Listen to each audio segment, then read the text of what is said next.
이 수업이 가지는 이제 큰 의미는 드론이라는 매개체를 이용해서 이제 소프트웨어 개발을 하는 거죠. 이 배운 걸 어떻게 실무에선 적용을 하지? 이런 게 항상 이제 의문이었어요. 그걸 풀 수 있는 방법이 없는 거죠. 좀 더 빨리 학생들이 이런 경험을 많이 해보고 좀 더 자신이 소프트웨어를 통해서 할 수 있는 일이 많다는 것을 더 경험해 볼 수 있는 기회가 좀 더 빨리 왔으면 좋겠다라는 생각을 했었습니다. 안녕하십니까. 비아소프트라는 회사에서 책임연구원으로 근무하고 있는 한승훈이라고 합니다. 혁신성장 청년 인재 집중 양성 사업에서 드론 관련 소프트웨어로 학생들의 멘토링을 진행하고 있습니다. 플라이트 컨트롤을 개발하는 소프트웨어 개발이 있고, 그 다음에 그라운드 컨트롤 시스템이라는 그 GCS를 개발하는 소프트웨어 분야, 이렇게 크게 한 두 가지 정도로 많이 이제 하고 있는 부분을 나눠볼 수가 있을 것 같은데요.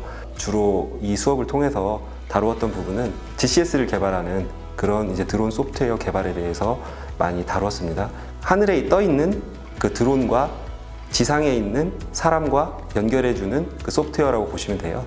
그래서 GCS에서는 드론의 가장 기본적인 튜닝이라던가, 그리고 어떤 문제들을 감지해서 조종사에게 알린다거나, 그리고 이런 기본적인 기능들도 하고, 조종사가 직접 조종하지 않고 비행 플랜을 미리 세워주면 그 플랜에 따라서 이제 드론이 자동으로 조종사의 조종을 거치지 않고 플랜을 수행해 나가는 그런 개발을 총체적으로 다루는 걸 이제 GCS 소프트웨어 개발이라고 합니다. 드론 조종이라는 건 사실 쉽지 않습니다. 그러니까 사람이 떠 있는 기체를 지상에서 조종한다는 부분은 굉장히 어렵거든요. 그리고 드론이라는 장비 자체가 굉장히 민감하고 여러 가지 부분에 대해서 사람이 컨트롤을 해야 되는 부분이 있어요. 사람이 조종하다 보면 아무래도 뭐 고도라던가 속도라던가 이런 부분에 대해서 일정하게 유지하는 게 쉽지 않거든요. 그런데 이제 그 프로그래밍된 소프트웨어가 그 역할을 담당을 하게 되면 그 부분을 수월하게 수행을 할 수 있는 거죠.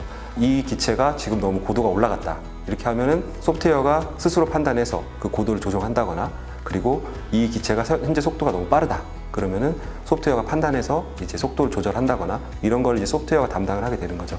이런 여러 가지 드론이 많은 일들을 담당하게 되면서 이런 GCS가 필수가 된 거죠. 네, 현재는 촬영 분야가 엄청 이제 많이 발달을 해 있죠. 그리고 이제 군사 목적으로도 많이 활용이 되고 있습니다. 근데 이제 제가 좀 많이 경험했던 부분은 농업용 방제용 드론을 많이 경험을 했었는데요.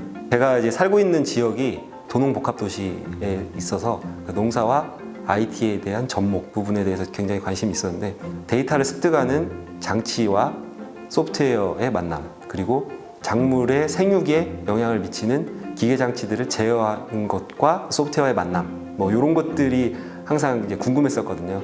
농업용 방제 드론을 이제 하고 있는 기업을 알게 됐어요. 그래서 제가 원했던 농업과 소프트웨어의 만남, 그리고 거기에 더해서 이제 드론이라는 첨단 장비를 이제 제어해 볼 수 있는 이제 그런 기회를 얻게 됐습니다.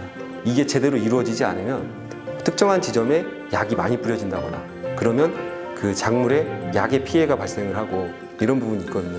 그래서 일정한 고도로 기체가 날 수 있게 도와주고, 그리고 일정한 간격을 유지하면서 기체가 이동을 할 수 있게 그렇게 해주고, 일정한 속도를 유지해주기도 하고, 이런 부분은 소프트웨어적인 부분으로 보완을 해준 거죠. 비행의 효율성을 먼저 높인다는 거죠. 사람이 조종하는 것보다 훨씬 안정적으로 빠른 시간 내에 명확하게 그 임무를 수행할 수 있게, 그리고 안전성을 높이는 부분에서 센서를 이제 장착해서 그걸 제어한다거나, 그리고 지금 많이 하고 있는 딥러닝 관련된 어떤 비전의 역할을 이제 부여해서 안정적으로 운전을 하게 하는 거죠. 드론을 통해서 얻어지는 그러한 데이터 분야를 이제 가공하는 부분도 이제 소프트웨어가 할 수 있는 일이라고 생각하는데요. 대기질을 뭐 확인을 한다거나 해서 뭐 그런 뭐 수집된 데이터를 분석한다거나, 이런 것도 이제 뭐 드론을 활용한 소프트웨어 이제 분야라고 볼 수 있는 거죠. 소프트웨어를 하시던 분들이 드론에 처음 접했을 때 소프트웨어적인 역량은 뛰어나게 가지고 계신 거죠. 그런데 드론을 잘 모르시는 경우가 있으세요. 드론이 어떤 상황에서 안정적으로 비행을 할 수 있는지, 그리고 드론이 비행을 할 때 어떠한 특성을 보이는지, 제가 제어할 수 없는 상황들도 있습니다. 뭐 날씨라던가 이런 환경들은 제가 제어할 수 없는 거죠. 근데 이제 이런 것들이 필드에 나가 봐야 알게 되는 부분인데, 그 부분이 이제 어떤 드론과 드론 비행, 드론 운용에 대한 이제 사전 지식인 거죠. 이런 부분에 대해서 이제 많이 알고 계셔야 훨씬 더 좋은 소프트웨어를 개발할 수 있다고 봅니다.